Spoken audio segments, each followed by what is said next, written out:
everybody, this is Tyler here once again from the Character Workshop, now in a new house. So, welcome to the very first episode of It Came From England, where I'm filming at my now new house, which you guys have probably seen the past few videos on this channel filmed at. Well, now It Came From England has finally had its episodes now being filmed here.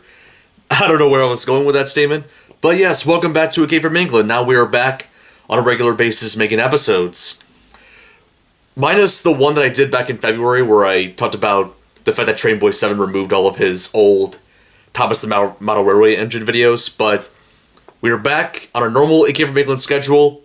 Hope you guys are looking forward to it. So we are going back into talking about Doctor Who this time around, and we are in Season 2 still of the classic series, which if you guys have saw the last season of It Came From England, I did reviews of both the first two stories, Planet of Giants and The Dalek Invasion of Earth. If you guys haven't seen those reviews yet, I would recommend watching those. But we are reviewing the third story of Season 2, The Rescue. Now, The Rescue, thankfully, is going to be a pretty easy story for me to talk about, as it was only 2 episodes long, unlike, for example, The Dalek Invasion of Earth, which I reviewed last time.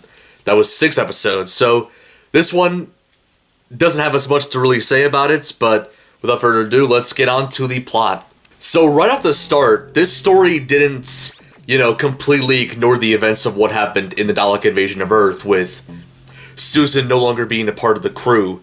And it was very apparent, especially when the Doctor wanted something to be done, and he initially said, "Susan, go!" And then he paused for a moment, and he was like, "Oh." And yeah, they kind of talked about that a little bit in the first couple minutes of the first episode, and it's it definitely shows that, this isn't a very it's not one of those kind of shows where the story afterwards immediately ignores the events of the story before. So I do like how it did show some continuity with the show, basically acknowledging that yes, Susan is no longer with us. And during this event, the Dr. Ian and Barbara land on a planet which, after examining a rock, the Doctor recognizes is a planet called Dido, which is a world that he's visited in the past. And throughout the episode, the trio eventually discover 2 survivors of a space crash, one by the name of Vicky and the other one by the name of Bennett, who have been awaiting for a rescue ship that is due to arrive, 3 days from now. And in the story, Vicky and Bennett fear a creature by the name of Coquelian, which is a bipedal inhabitant of the planet Dido, who is basically stalking the whole area. And Coquelian encounters the time travelers for the first time, and attacks with basically pushing Barbara off of a cliff and basically trapping Ian and the Doctor inside the cave that the TARDIS landed in. And afterwards, Vicky then finds Barbara, who is injured, and, basically rescues Barbara from the Coquelian, and, they kind of go back and forth, sharing their reminiscence, basically. And while Vicky was talking to Barbara, she mentions that her father was among many of the crew members who have, died, after the spaceship crashed on the planet Dido. And Bennett and Vicky, as she brought up, were the only survivors of the ship, and they're basically, Vicky in the story proves that, she's been pretty lonely, and, she became friends with, this weird sand beast creature that, the Doctor and Ian kind of encounter a little bit when they were still stuck inside the cave. And Barbara, mistook the sand beast as, some sort of, vicious creature and, basically killed it. And Vicky was pretty upset at Barbara over it, as Barbara didn't know that the monster was not threatening. The Doctor and Ian eventually escape from the cave, and they meet back with Barbara and Vicky, and after a bit of discussion, the Doctor decides to go into Bennett's room to go meet him. And when the Doctor eventually breaks into Bennett's room, he finds out that the guy himself is not there. And throughout the whole story, this Bennett character is portrayed as, crippled, meaning that, he can't, leave the ship entirely. But when the doctor got to the room, Bennett was nowhere to be seen. And Doctor, while he was investigating Bennett's room, finds a tape recorder of Bennett's voice, saying, "Don't come in," every time the door knocks, basically. Which then basically leads the Doctor to trying to figure out what's going on. And while still investigating, he finds a trap door, which leads to the temple, which is also where the cave was that, Ian and the Doctor were trapped in earlier. And basically while he was down there, we basically find out that this Kokilian creature is actually just Bennett in a monster costume, basically meant to look like the Kokilian. And Bennett reveals to the Doctor that he was the one who killed the crew member on board the ship and was arrested. And the ship crashed before the crime could be taken care of on Earth. And Bennett also ended up killing, of course, the other crash survivors and natives of Dido to cover his crime. And so Bennett's revealed that he was using the Kokilian alias to Vicky would back up his story, basically. And, he hoped that the planet would be destroyed with, his story of the events given. And while the Bennett and the Doctor had a brief fight with each other, Bennett's, finds out that there were two surviving native Didoians, basically inhabitants of Dido, who arrive, and then they force Bennett to his death over the ledge. And eventually the Dido guys stop the signal to prevent the rescue ship from reaching the planet. And after Vicky finds out from the Doctor that Bennett was the Kokilian the whole time, and Vicky, after earlier in that one scene where she told Barbara about, her father dying, Vicky no longer has anybody else to be with. So the Doctor, Ian, and Barbara decided that they want to have Vicky aboard their ship, and, Vicky agrees, and now she is traveling with the Dr. Ian and Barbara. So that was it for the rescue episode of Doctor Who. And I gotta say, for being a 2-episode story, pretty good. It definitely felt like 2 episodes was needed. I feel like with a story like that, and especially with, the lack of characters, I don't see how they can, have it be, 4 episodes or 6 episodes. So I think 2 episodes work out perfectly for the rescue. Yeah, definitely overall interesting plots, and it's definitely very first time I've seen in Doctor Who where,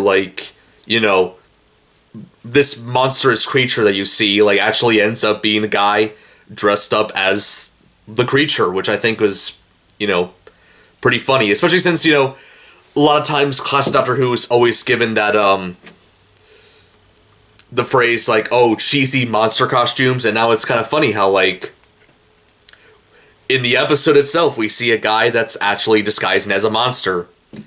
So, I find that funny. And also, just in general, I find the design of the Kokilian creature to be very interesting.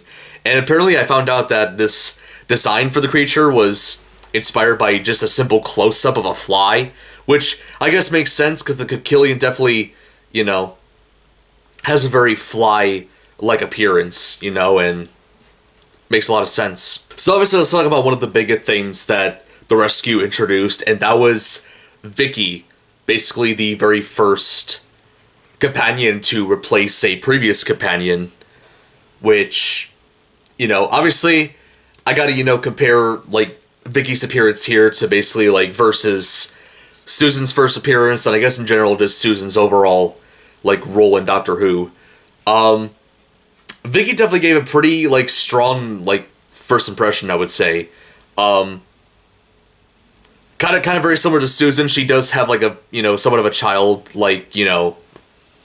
characteristic, being a younger character and all. But Vicky, there haven't really been I haven't noticed any moments in this story where, Vicky seemed, very, damsel in distress, like Susan. Susan, you guys have, if any of you guys have seen my previous reviews of, the Hartnell era so far, Susan, you guys know, is, one of my least favorites, part of, the first 10 stories of his era. I don't know, the writers barely even improved on Susan throughout her whole entire run, with a few exceptions, especially in the Sensorites. But like, yeah, she almost felt like a wasted character. And Vicky, on the other hand, is kind of the exact opposite. You know, she definitely has a bit of potential, especially kind of briefly hearing her backstory when she was talking to Barbara about, like, you know, what happened to her dad, and, you know, kind of makes you feel bad for her. And, you know, after finding out that, like, you know, Bennett was Coquillion the whole time, and, you know, it basically just reveals that she was basically, like, for the most part, by herself on Dido, you know, with the only other surviving human basically just manipulating her. And that's really unfortunate. And yeah, Rescue definitely gave a pretty good first impression of Vicky, and I'm definitely looking forward to talking about her other stories as the next couple episodes go on. And just the other main characters, they work very well as usual. No complaints about that. Dr. Ian and Barbara, good as always. I think one particular moment that I liked was, you know, in episode 2 when basically Ian and Barbara were kind of explaining to Vicky like how the TARDIS worked basically, and they asked I remember they asked Vicky, like, you know, when she left Earth to go to Dido and crashed on Dido, should I say, and Vicky brought up, I believe it was 2494, I believe, and then she asked Ian and Barbara, oh, why'd you ask me what year it was? And then Ian and Barbara were like, well, our spaceship actually travels in time, and we actually left in the year 1963. And Vicky was like, 1963? That means you guys are like 150 years old. Not 150 years old, sorry. 550 years old. And then you kind of hear Ian like laughing a little bit, and Barbara's like, yeah, I guess you're right. And Ian was still laughing, and Barbara just like kind of nudged him with her elbow, like, stop it.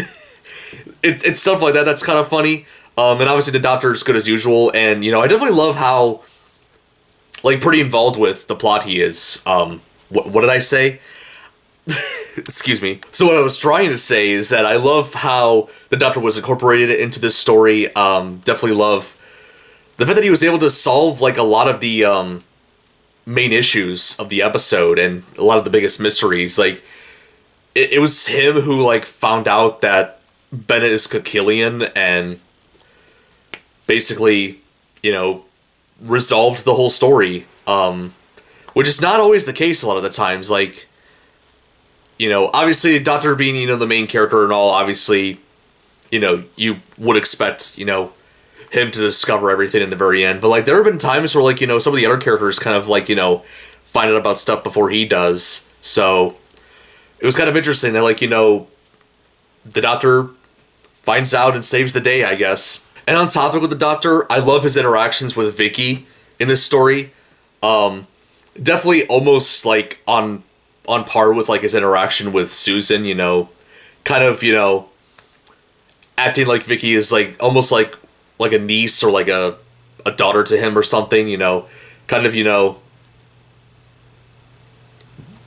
telling her things basically, you know, in a more gentle way, let's just say. And it was the Doctor who, you know, convinced Vicky to forgive Barbara for accidentally killing the Sand Beast. And yeah, definitely really nice interaction between those two characters. And, you know, I'm sure from what I remember, there's definitely more to come. So all in all, The Rescue was a pretty nice short story of Doctor Who. Definitely didn't feel like it takes too long. Interesting how, you know, we actually see a guy basically pretending to be a monster, and nice introduction to Vicky. Pretty much everybody else does a pretty good job acting in this role. Yeah, not much else to say. Very nice, simple story, and, you know, for those little reasons alone, I'm gonna give The Rescue a rating of an 8 out of 10. One more bit of trivia for you guys before I end this episode here. So the release dates for episodes 1 and 2 of The Rescue were January 2nd and January 9th of 1965. Now, funny thing about January 2nd in particular is that it's my birthday. So, episode 1 of The Rescue came out exactly 32 years before I was born, which is crazy. So, other than that, that's about it for this episode of A Came from England. Hopefully you guys enjoyed it, and welcome to the return of A Came from England on a regular basis. So hopefully you guys enjoyed it. If you did, feel free to give it a like and subscribe to the channel if you want to see more episodes of A Came from England or just me or Plush content in general. Also, be sure to turn on the notification bell so you get notified each time I upload a new episode of A Came from England or any show on the channel. Leave a comment down below, let me know what you think. That's about it. This is Todd from the Character Workshop, signing out. Next time, we're going to be reviewing another Doctor Who story, but this time in the distant past.